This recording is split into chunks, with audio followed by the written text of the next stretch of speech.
Welcome, philosophers. Today we will be discussing the subject of ethics.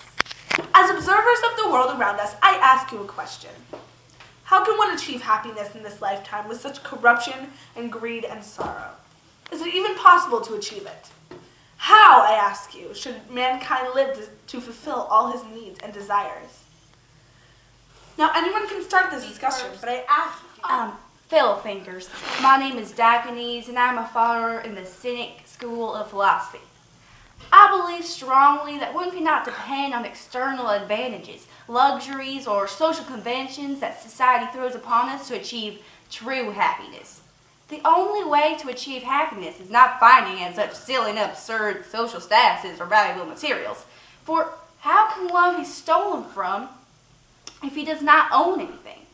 How can one be humiliated when his social status can never be in jeopardy and even nakedness can make him vulnerable? How can one be at war when no one even belongs to any other countries? Each and every one of us is but a citizen of the world. If mankind were to live this way, the way I do, everyone would achieve this unshakable inner peace. Even the suffering of his health and death cannot disturb us. Some of the bigger questions, and not embrace all aspects of our existence that the Epicurean's philosophy applies.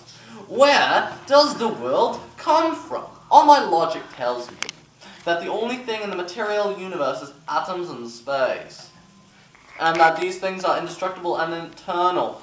All changes in the universe is from the atoms endlessly repeating this process in no particular order. The gods do not govern this world. They have no desire to be involved in the turmoil of human affairs, nor do we have an afterlife. The entity that we are ceases to exist when we die because of this. We are liberated from the fear of death.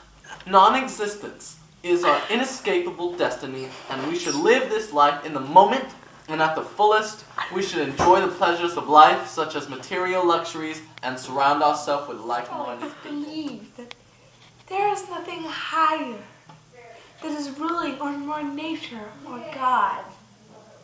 There is nothing greater or more important than human reason. Nature is not just swirls of atoms. There is no patterns to it. There is an intelligible government of the works of nature and everything. That is what is meant by God. God is not separate from the world, but the mind of this world is, and its self-awareness. Because of this, nothing can change our emotions and our just judgments and forms of knowledge. If our emotions are subject of our reason, they will not only find truth, and they will be at one with things as they actually are. But what is truth? How can one distinguish a false judgment from a true one? If everything he is relying on to make the argument may also be false. Every valid argument starts with if. If this is true, then this must be true. But how do we know if the first thing is actually true? Myself, being a skeptic, believe that we need a middle course between demanding a degree of certainty that we can really never have, but still treat all possibilities with equal weight. We are all forced to make choices that force us to make judgments about the way things are, whether they are actually true or not. Go! Nature is not just swirls of atoms with no patterns to it. There is an intelligible government to the works of nature and everything. You're a bad person. Max, what are you doing? I'm looking at these crystals, they're really cool. Not like that hard though. You have to say, okay, well, Miss Madame. Miss Madame. Okay, go. Okay, 5, 4, 3. What? Keep on going. That was recorded. Okay, ready? This is all